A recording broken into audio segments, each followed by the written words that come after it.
ஓம் சாய்ராம். ஸ்ரீ சச்சிதானந்த சமர்த்த சத்குரு சாய்நாத் மகாராஜுக்கு ஜெய். ஜெய் ஜெய் ஸ்ரீ சுவாமி சமர்த்தா. ஜெய் ஜெய் ஸ்ரீ சுவாமி சமர்த்தா. மகாராஜ் ஸ்ரீ சுவாமி சமர்த்தா. அக்கல்கோட் ஸ்ரீ சுவாமி சமர்த்தா. கோபுரம் டிவி நேயர்களுக்கு சுந்தர் சாயின் சிரம் தாழ்ந்த நமஸ்காரங்கள். நம்ம அக்கல்கோட் ஸ்ரீ சுவாமி சமர்த்த மகாராஜ் லீலாமிரதத்தை பருகி கொண்டிருக்கிறோம். போன எபிசோடில் சுவாமி சுந்தராபாய்க்கு அவளுடைய பூர்வ ஜென்ம கணக்குப்படி அவள் செய்த நற்கர்மங்களுக்கு அவை தீர்ற வரைக்கும் எவ்வளோ பொறுமையாக இருந்து அவளுக்கு பிரதானமான இடத்த கொடுத்து சேவை பண்ணுறதுக்கு அவளுக்கு எல்லா ஆப்பர்ச்சுனிட்டியும் கொடுத்தும் அவள் அதை தவற விட்டு தன்னுடைய அகங்காரத்தினாலேயும் மந்த புத்தினாலேயும் சுவாமிகிட்ட கிடைக்கக்கூடிய எல்லா அனுகிரகத்தையும் வேஸ்ட் பண்ணி கடைசியில் அவள் போய் அரசாங்கத்தால் அந்த இடத்த விட்டு நீக்கப்பட்டாள் அப்படின்னு கூட பார்த்தோம். இத்தனைக்கும் அந்த இடத்துல அழுது புலம்புறா. சுவாமி, நான் உங்களுக்கு எவ்வளோ சேவை பண்ணுறேன், என்னை இது மாதிரி பண்ணுறாங்களே, நீங்கள் இதை கேட்கலையா, நான் உடனே தற்கொலை பண்ணிக்க போகிறேன் அப்படின்லாம் சும்மா ட்ராமாலாம் பண்ணி பார்க்குறேன். அப்போ அரசாங்கத்தில் சொல்கிறாங்க, நீ தற்கொலை பண்ணிக்கிறேன்னு சொன்னேன்னா அதுக்கு வேறு உன் மேலே ஒரு கேஸ் போடுவோன்னு சொல்லி உன்னை நாங்கள் தாயார் மாதிரி மதித்து நாங்கள் எல்லாருமே உன்னை இது பண்ணிட்டு இருந்தோம். அப்படி இருந்தால் கூட நீ இது மாதிரி மாட்டின்ட்டுக்கேன்னு சொல்லி எல்லாம் அவளை கடைசியில் எந்த நிலைமையிலேருந்து எந்த நிலைமைக்கு தள்ளி விட்டாங்கிறது பார்த்தோம். அதாவது சுவாமிகிட்ட கிடைக்கக்கூடிய ஒவ்வொரு சான்ஸையும், ஒவ்வொரு ஆப்பர்ச்சுனிட்டியும், ஒவ்வொரு வாய்ப்பையும் நம்ம பயன்படுத்தி நம்ம மேலே வராமல் சுவாமிக்கு எவ்வளோ அவமரியாதை பண்ண முடியுமோ அதுதான் பண்ணிகிட்ருக்கோம். இன்றளவும் பக்திங்கிறது எப்படி இருக்குங்கிறத நம்ம ஒவ்வொருத்தரும் நம்மளுடைய லெவலில் ஆராய்ச்சி பண்ணால் போகிறோம். நம்ம மற்றவங்களை பார்த்து ஆராய்ச்சி பண்ணுங்கிற அவசியமே கிடையாது. இதே அந்த பாலப்பா கர்நாடகாலேருந்து வந்த பிராமணர் எவ்வளோ சுவாமி மேலே பக்தியோட குடும்பத்தை பற்றியே கவலைப்படாமல் எல்லாத்தையும் அவர் திறந்துட்டு அவருக்கு ஹெல்ப் பண்ணுறாரு அப்படின்லாம் பார்த்தோம். நம்ம இத்தனைக்கும் ஒரு ஸ்டேஜில் சுவாமி சொல்கிறார், உங்கள்கிட்ட இருக்கிறது எல்லாத்தையும் என்கிட்ட கொடுத்துட்டு போ அப்படின்றார். உடனே அவர் கடகடன் கழட்டி தன்னுடைய காதில் இருந்த ஒரு காதணி, கையில் இருந்த கொஞ்சம் சொற்ப பணம், தங்கிட்ட இருந்த போர்வை எல்லாத்தையும் மூட்டையாக கட்டி சுவாமி முன்னால் சமர்ப்பிச்சிடுறார். சமர்ப்பித்து தங்கிட்ட ஒன்றுமே இல்லைங்கிறத எல்லாத்தையுமே சுவாமிகிட்ட கொடுத்துட்டு சரண்டர் ஆகிட்டார். அப்படிப்பட்ட பாலப்பா அடிக்கடி எங்கள் பக்கத்தில் இருக்கக்கூடிய ஒரு அனுமன் கோயிலில் போய் உட்காந்து ஜெபம் பண்ணுறார். நிறைய ஜெபம் சின்சியராக பண்ணிகிட்ருக்கார். பண்ணிகிட்டு இருக்கும்போது அவர் போய் அப்பவும் சுந்தராபாய் அவர் மேலே போய் கம்ப்ளைண்ட் பண்ணுறார். சுவாமி பாருங்கள், அந்த பாலப்பா அவங்களுக்கு சேவை பண்ணாமல் அங்கெங்கேயோ அனுமார் கோயிலில் போய் உட்காந்துட்டுருக்கார் அப்படின்னு சொல்லிட்டு. அப்போ அவர் சுவாமி சொல்கிறார், என்னுடைய பக்தர்கள் எவ்வளோ 1000 மைல்களுக்கு அப்பால் இருந்தாலும் அவர்களை நான் காப்பாற்றுவேன் அப்படின்னு சொல்லார். இந்த அஷூரன்ஸை கேட்டு அங்கே சேவை செய்கிற எல்லாருக்கும் பரம சந்தோஷமாக இருக்குது. இதே தானே பாபாவும் சொல்கிறார், 3000 மைல்களுக்கு அப்பால் இருந்தால் கூட என்னுடைய பக்தர்களை நான் குருவி காலில் நூலை கட்டி இருக்கிற மாதிரி இருப்பேன்னு சொல்கிறார் இல்லையா, அந்த மாதிரி. அப்போ நடுவில் 3 வேளையும் இந்த பாலப்பா ஜெபம் பண்ணிவிட்டு சுவாமியை நமஸ்காரம் பண்ணிவிட்டு அப்படி தான் போவார். அப்போ சுவாமி அவர்கிட்ட சொல்கிறார், உன்னுடைய ஜெபத்தை நீ கணக்கு வச்சுக்கோ அப்படின்றார். இவர் உடனே ஜெப மாலை வாங்கின்னு போய் ஜெபம் பண்ணி சுவாமி சொன்னபடி கரெக்டாக கணக்கு வச்சுட்டுருக்கார். ஒரு நாள் சுவாமி அவர் தரிசனம் பண்ண வரும்போது, பாலப்பா உன் கணக்கை சொல்லு அப்படின்றார். இவர் உடனே ஒன்றும் புரியல என்ன சொல்கிறார் சுவாமின்னு. அப்புறம் தான் அவருக்கு ஒரு நிமிஷம் யோஜனை வருது. சரி, சுவாமி நம்ம ஜெபம் பண்ணும்போது கணக்கு வச்சுன்னு ஜெபம் பண்ண சொன்னார் அப்படின்னு சொல்லிட்டு அவரும் கணக்கு வச்சுருக்கார். அந்த நேரத்தில் ஒரு பக்தர் சுவாமியை பார்க்க வரார். அவர் கல்யாணை சேர்ந்த வனி அப்படிங்கிற ஒரு பக்தர்.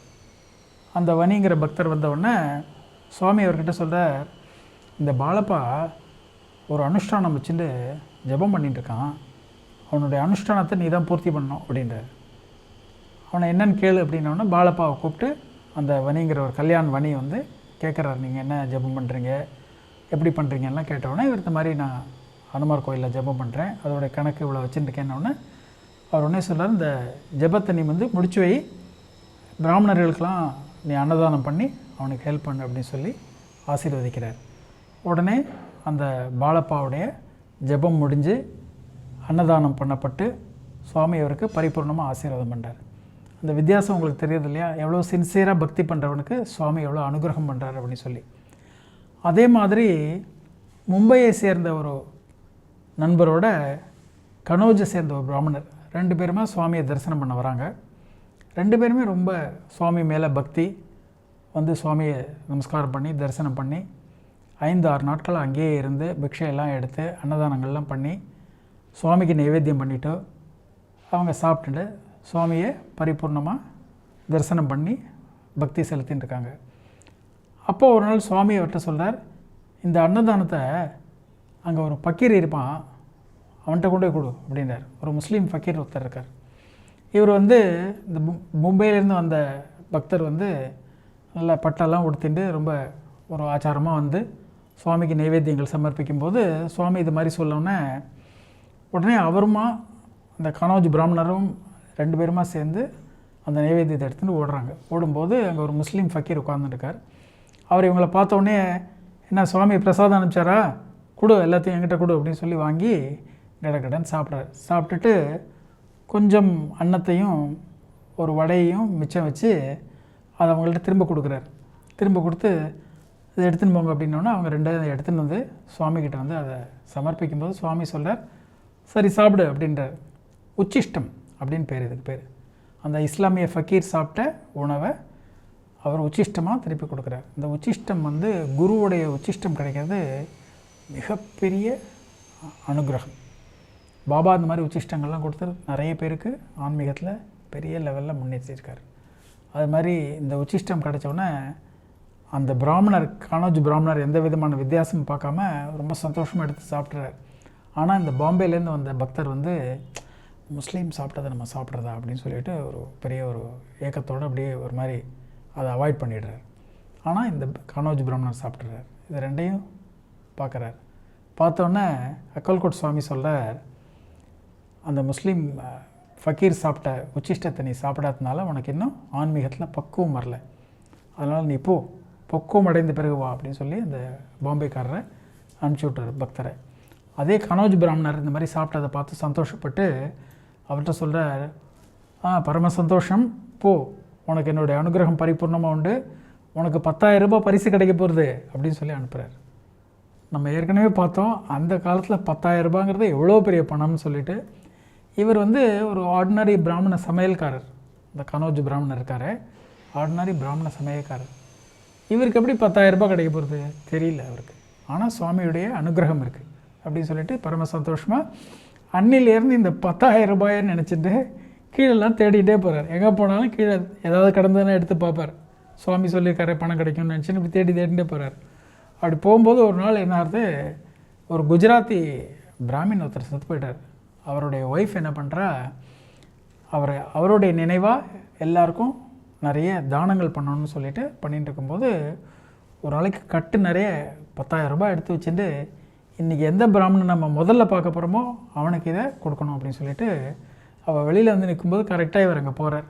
அங்கே போனோன்னே அவரை பார்த்தோன்னே கூப்பிட்டு அப்படியே அந்த 10,000 ரூபாய் அவர் கையில் கொடுத்தோன்னே அவருக்கு தலகால் புரியல. இது என்ன 10,000 ரூபாய் இவ்வளோ பெரிய பரிசு கிடச்சிருக்கு அப்படின்னு சொல்லிட்டு வாங்கி பார்க்குறார்.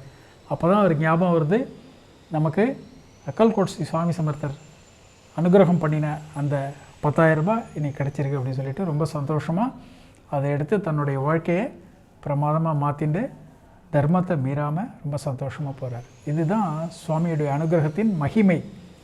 எந்த ஒரு விஷயங்கள்லையுமே இறைவன் நம்ம பக்கத்தில் இருந்து வழிநடத்தும் போது நம்ம அந்த உடனே பிடிச்சிட்டோம்னா புத்தி கூர்மையோட நமக்கு கிடைக்கக்கூடிய பரிசுங்கிறது அளவிட முடியாத அளவுக்கு அபரிமிதமான செல்வமாக இருக்கும். அதுக்கு இந்த எபிசோடு ஒரு பிரமாணம். இது மாதிரி நிறைய இருக்குது. அக்கல்கோட் சுவாமி சமர்த்தரை பற்றி பேசிகிட்டே இருக்கலாம். அடுத்த எபிசோட்லேயும் பார்க்கலாம். சாய்ராம். ஜெய் ஜெய் ஸ்ரீ சுவாமி சமர்த்தா. ஜெய் ஜெய் ஸ்ரீ சுவாமி சமர்த்தா. ஜெய் ஜெய் ஸ்ரீ சுவாமி சமர்த்தா.